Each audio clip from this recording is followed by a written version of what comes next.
सेना मुख्यालय का सख्त आदेश, 32 लाख से ज्यादा पुरुष सैनिक एवं वीर नारियों को भरना होगा घोषणा पत्र।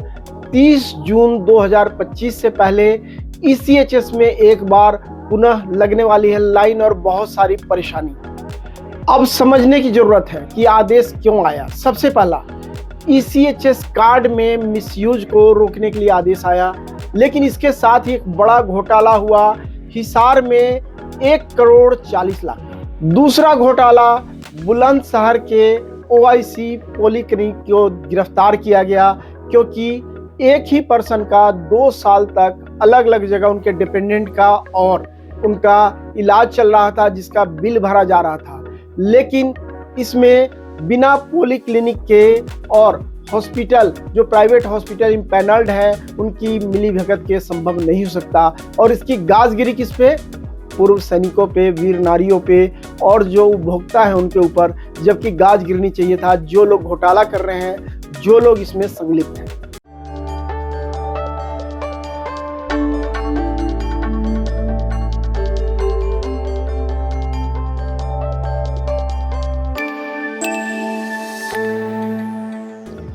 नमस्कार दोस्तों, जय हिंद, जय भारत। डिफेंस वेलफेयर न्यूज पे आपका स्वागत है और आज की खास खबर है सेना मुख्यालय का एक सख्त आदेश कि सभी पूर्व सैनिकों को, वीर नारियों को, जो 32 लाख से ज़्यादा पूर्व सैनिक उसके परिवार हैं, डिपेंडेंट हैं, उनको 30 जून 2025 से पहले डिक्लेरेशन फॉर्म भरना होगा ईसीएचएस में। फिर एक लंबी कतार लगेगी, बहुत सारे लोगों को परेशानी होगी। लेकिन इसके तह में जाना जरूरी है कि आदेश क्यों आया। सबसे बड़ी जरूरत हुई कि रिकॉग्नाइज्ड पर्सन जो ईसीएचएस के कार्ड होल्डर हैं, डिपेंडेंट हैं, उनके परिवार वाले वही इलाज करा सकते। इसमें कोई दिक्कत नहीं है। घोटाला शुरू हुआ हिसार में जब 1,40,00,000 का जो एक्स्ट्रा ड्यू अमाउंट था, जो पे हुआ था, लेकिन होना क्या चाहिए था? जो उसके ओआईसी हैं, जो जिम्मेदार लोग हैं, जो पॉलीक्लिनिक है, उसके ऊपर सख्त एक्शन होना चाहिए। दूसरा शुरू हुआ बुलंदशहर में, जहां पे भी घोटाला हुआ। इसकी गाजगिरी किसके ऊपर? जो पूर्व सैनिक हैं उनके परिवार के ऊपर, कि आप डिक्लेरेशन दें कि हम ही इलाज कराएंगे, आपका कार्ड रद्द किया जाएगा, आपके अगेंस्ट एक्शन होगा। अब मैं बताना चाहता हूं, जो ईसीएचएस कार्ड है ये बायोमेट्रिक है। आप देख सकते हैं मेरा खुद का अपना ईसीएचएस कार्ड है, इसके ऊपर नाम है, नंबर है, और आप देखेंगे तो इसके पीछे बायोमेट्रिक का है कि इसको कोई और यूज नहीं कर सकता। अगर मैं किसी पॉलीक्लिनिक में जाऊंगा, मुझे अपना अंगूठा या थंब इम्प्रेशन लगाना पड़ेगा। अगर हमारे बच्चे जाते हैं, मेरी पत्नी जाती है, उनका भी कार्ड बना हुआ है, बिना बायोमेट्रिक के पॉसिबल नहीं है, उनका अंगूठा लगेगा। तो फिर गलत लोगों को रिकमेंड किसने किया? क्योंकि कोई भी रेफरल बिना ओआईसी के पॉसिबल नहीं है। हम केवल जो जिम्मेदारी दूसरे के ऊपर डाल रहे हैं, लेकिन जहां बायोमेट्रिक है, जहां थंब इम्प्रेशन है, वहां नहीं गलत हो सकता। गलत हुआ है तो उसकी जिम्मेदारी फिक्स की जाए। लेकिन होता क्या है कि जो आम नागरिक है, जो उसके धारक है, जो ईसीएचएस कार्ड होल्डर है, अब उनको परेशानी उठाना पड़ेगा। उनको डिक्लेरेशन देना पड़ेगा कि मैं ही वो व्यक्ति हूं जो एक कार्ड होल्डर है। इसकी जरूरत क्या है? जब उसकी फोटो लगी हुई है, जब उसे हम आईडी प्रूफ लेते हैं, जब थंब इम्प्रेशन लगता है। ईसीएचएस में तो कोई दिक्कत नहीं है, रेफरल में ही सारी कहानी है। रेफरल में भी जब हम किसी हॉस्पिटल में जाते हैं, वहां ईसीएचएस कार्ड लगता है और वहां उसका आधार कार्ड की कॉपी लगती है।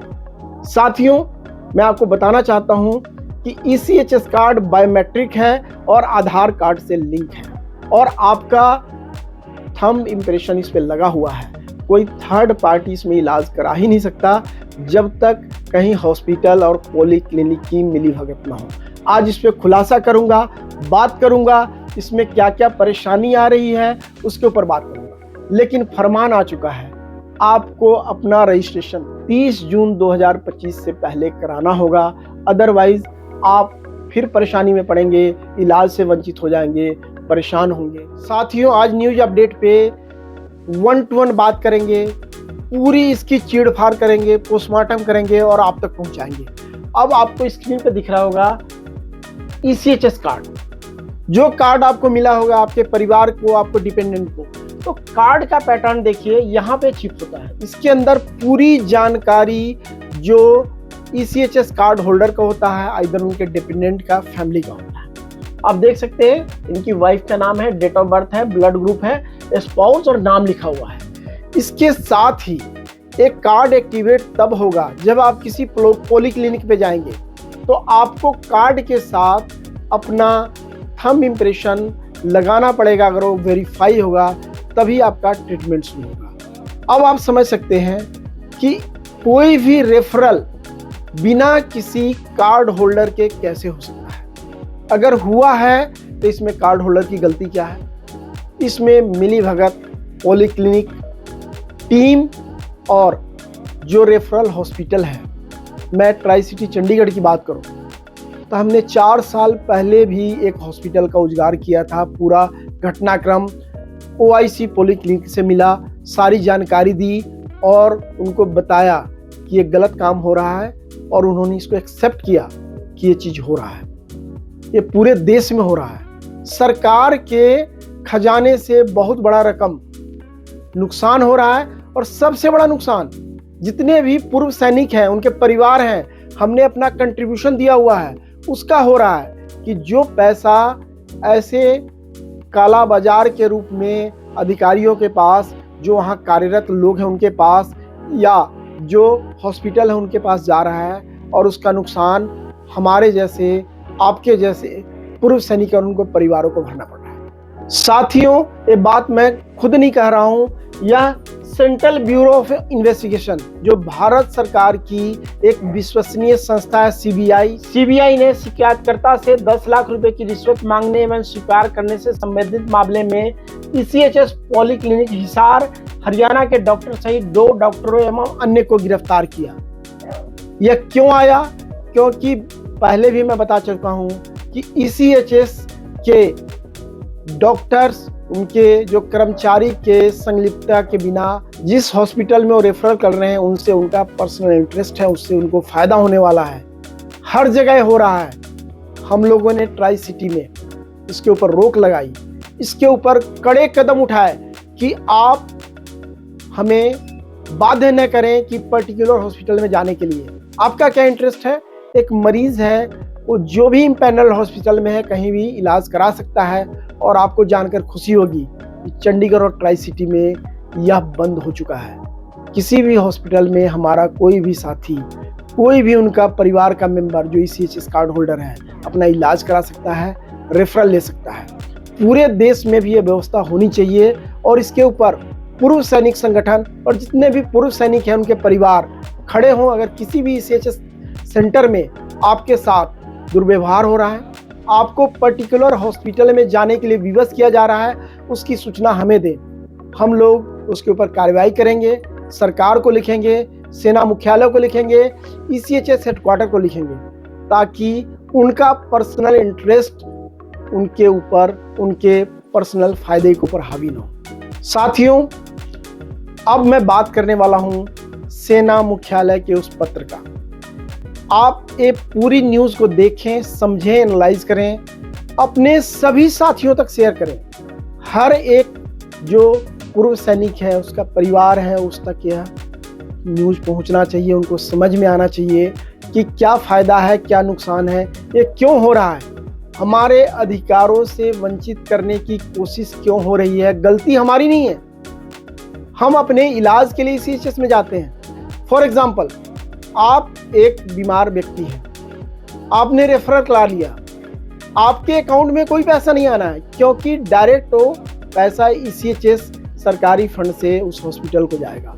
तो बीमार व्यक्ति को कभी कोई फायदा नहीं होना है। वो क्यों बीमार होगा, क्यों बिल बनवाएगा? ये चीज़ें हो रही है। कई जगह ऐसी सूचना आई है कि ECHS कार्ड जो कर्मचारी हैं पॉलीक्लिनिक पे, वो अपने पास रखते हैं, रेफरल करा लेते हैं और हॉस्पिटल का बिल बनता है। जिसमें हिसार की घटना आई, जिसमें 1,40,00,000 के गबन का आरोप था, और पूरे देश में बहुत सारी घटना है जो संज्ञान में नहीं आया है। साथियों, यह 21 मार्च 2025 का सेना मुख्यालय का लेटर है। Colonel Sukesh Menon, director vigilance for MD ECHS, self declaration preventing misuse of ECHS card. ये सभी कमांड हेडक्वार्टर को, सभी ईसीएचएस पॉलीक्लिनिक को और जितने भी उनके मुख्यालय सभी को लिखा जा चुका है। Recent inputs indicate misuse of ECHS card by empanelled hospital in collusion with beneficiaries. साथियों, मैं एक बार फिर बताना चाहता हूं कि बेनिफिशियरी क्यों किसी हॉस्पिटल को बेनिफिट करना चाहेगा। वो बीमार है, वो परेशान है। एक सोल्जर जो 15 साल, 20 साल, 25 साल, 30 साल, 35 साल नौकरी किया है, डिफरेंट कंडीशन में काम किया है, वो किसी के लिए बेईमानी नहीं करेगा। एक क्वेश्चन मार्क नहीं उठना चाहिए। आज मैं इससे बहुत आहत हूं। मैं भी एक पूर्व वायु सैनिक हूं। मुझे बड़ा दुख हुआ इस लेटर समझकर। क्या उन पॉली क्लिनिक के कर्ता धर्ता ओआईसी के ऊपर कार्रवाई नहीं होनी चाहिए? उनको सलाखों के पीछे होना चाहिए। आप उनको छोड़ के जो भोले भाले पूर्व सैनिक हैं, उनके परिवार हैं, वीरांगनाएं हैं, उनसे सेल्फ डिक्लेरेशन ले रहे हैं। साथियों, जब हमने ईसीएचएस कार्ड बनवाया था, उसका सेक्शन 7 है जहां सेल्फ डिक्लेरेशन दिया था। आज हम वो देने जा रहे हैं। उसका क्या यूज है? गलती हमारी नहीं है। हमारा थंब इम्प्रेशन है, हमारा बायोमेट्रिक कार्ड है, हमारा आईडी प्रूफ है, सेल्फ हम खुद हैं। अगर कोई थर्ड पार्टी इलाज कराता है तो इस मिली भगत का ठिकरा हमारे ऊपर, आपके ऊपर फोड़ने की जरूरत नहीं थी। लेकिन जब एक बार आदेश आ गया तो मानना पड़ेगा। आपको 30 जून से पहले डिक्लेरेशन देना पड़ेगा, अन्यथा परेशानी क्या होगी? ईसीएचएस सेंटर में आप जाएंगे, आपका परिवार जाएगा, इलाज की सुविधा नहीं मिलेगी, दवाई नहीं मिलेगी। साथियों, यह हिंदी में जो सेना मुख्यालय का पत्र है, सुकेश मेनन कर्नल निदेशक सतर्कता एमडी ईसीएचएस की तरफ से 21 मार्च 2025 को लिखा गया है। यह सभी हेडक्वार्टर्स को लिखा गया है। वायु सेना मुख्यालय, डीएवी, नेवी मुख्यालय, आर्मी मुख्यालय और जितने भी ईसीएचएस के हेडक्वार्टर्स हैं, पॉलीक्लिनिक को है। स्वघोषणा, ईसीएचएस कार्ड में दुरुपयोग को रोकना। 1, हाल में ही प्राप्त जानकारी से पता चला है कि पैनल में शामिल अस्पतालों द्वारा अभ्यर्थियों के साथ मिलीभगत करके ईसीएचएस कार्ड का दुरुपयोग किया जा रहा है। ईसीएचएस सदस्यता के लिए आवेदन करते समय सभी प्राथमिक लाभार्थियों द्वारा हस्ताक्षरित स्वघोषित पैरा 7 की ओर ध्यान आकर्षित किया जाता है, जिसमें उन्होंने पूरी तरह से पुष्टि की है कि यदि उनके या उनके आश्रितों के ईसीएचएस कार्ड का दुरुपयोग किया जाता है तो उनकी सदस्यता बिना किसी सूचना के रद्द की जाएगी। साथियों, इसके ऊपर मैं अपनी टिप्पणी देना चाहूँगा कि ऑलरेडी ये डिक्लेरेशन साइन जब भी आप ईसीएचएस कार्ड बनवाते हैं, आपके द्वारा साइन किया जाता है। इसको पुनः लेने की जरूरत क्या है? यह ठिकरा किसके ऊपर फोड़ा जा रहा है? जो लाभार्थी हैं। कोई भी लाभार्थी किसी थर्ड पार्टी ईसीएचएस पॉलीक्लिनिक या किसी पैनल्ड हॉस्पिटल के लिए क्यों करेगा? लेकिन जो लेटर का संज्ञान आया है उसके ऊपर काम करना पड़ेगा, उसके अनुसार हमें वर्क करना पड़ेगा और यह डिक्लेरेशन 30 जून 2025 तक आपको अपने नियरेस्ट पॉलीक्लिनिक में आपके ओआईसी पॉलीक्लिनिक के सामने साइन करके डाउनलोड करना पड़ेगा, तभी आपका इलाज संभव हो सकेगा। एक बहुत बड़ी परेशानी है, लेकिन इसके साथ ही हमने कार्य करना है, अपडेट करना है, अपने ज़्यादा से ज़्यादा साथियों तक इसको पहुंचाएं, शेयर करें और उनको भी यह अपडेट करें। पॉइंट नंबर 2, प्रत्येक प्राथमिक लाभार्थी को घोषणा की याद दिलाने और जवाबदेही सुनिश्चित करने के लिए सभी प्राथमिक लाभार्थी अपने अपने आश्रितों के ईसीएचएस कार्ड के दुरुपयोग को रोकने में अपनी प्रतिबद्धता की पुष्टि करने के लिए एक स्व घोषणा प्रस्तुत करेंगे। सभी प्राथमिक लाभार्थी द्वारा 30 जून 2025 तक स्व घोषणा प्रस्तुत की जाएगी, जो ओआईसी पीसी यह सुनिश्चित करेंगे कि यह उसके लिए जिम्मेदार होगा कि सभी प्राथमिक लाभार्थी उनकी उपस्थिति में स्व घोषणा पर हस्ताक्षर करें और उसे अपलोड करें। थर्ड पॉइंट है, संबंध में एक अनुदेश स्व घोषणा के प्रारूप के साथ ईसीएचएस वेबसाइट, ईसीएचएस ऐप, भूतपूर्व सैनिक जीपीएस, ओआईसी पीसी जीपीएस पर व्यापक रूप से प्रचार प्रसार के लिए सोशल मीडिया में अपलोड किया जाएगा। ये आप हमारे न्यूज़ चैनल से भी अपलोड कर सकते हैं। उसको फिलअप करके अपने नियरेस्ट पोली क्लिनिक में जमा करें और साथ में उसको अपलोड करें। लाभार्थियों को प्रसारित करने वाले निर्देश तथा स्वघोषणा का प्रारूप इस पत्र के साथ संलिप्त है। साथियों, यह पूरी जानकारी थी जो हिंदी में बताना जरूरी था। उसका कारण था, सेना में 70 से 80% लोग हैं जो अंग्रेजी को अभी भी नहीं समझ पाते। उनके परिवार, उनके डिपेंडेंट सभी को जानकारी देने के लिए, समझाने के लिए हिंदी में अनुवादित यह लेटर आपके सामने है।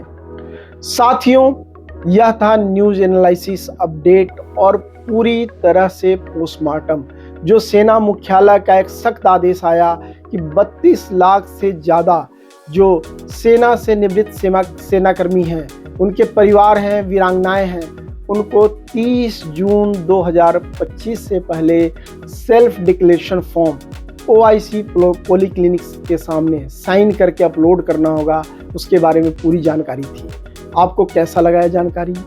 इसके तथ्य और उनके तथ्यों की जानकारी के ऊपर अपनी राय जरूर दें। आपको कुछ नया लगता है हमें अपडेट करें, ताकि आपकी तरह हम पूरे पूर्व सैनिक परिवार को, अपने परिवार को अपडेट करते रहें। साथियों, हमारे साथ आप एक जिम्मेदारी खुद भी लें कि एक मुहिम चलाएं। अपने हर एक पूर्व सैनिक, उसके परिवार, उसके लाभार्थी, वीरांगनाओं तक यह न्यूज़ अपडेट जरूर पहुंचाएं कि कोई भी साथी और हमारा परिवार 30 जून 2025 तक यह अपलोड करने से चूक न जाए और इसी चीज़ का लाभ लेने में उसे परेशानी न हो। एक बार पुनः आप सभी का धन्यवाद और आभार। जय हिंद, जय भारत।